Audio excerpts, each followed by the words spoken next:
বিতর্কের মাধ্যমে তরুণ প্রজন্মের মাঝে প্রসারিত হবে নতুন চিন্তাধারা, তৈরি হবে মুক্ত ও গণতান্ত্রিক চর্চার এমন মতামত সিভিল ডিসকোর্স ন্যাশনাল বিতর্ক উৎসবের প্রতিযোগীদের।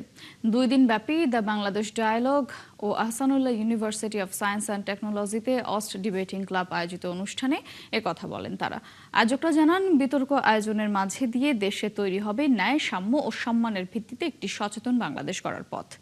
2 দিন ব্যাপী এই বিতর্ক প্রতিযোগিতায় এবছর অংশ নিয়েছেন স্কুল, কলেজ, বিশ্ববিদ্যালয় সহ সর্বমোট 80টি শিক্ষা প্রতিষ্ঠানের 240 জন বিতার্কিক।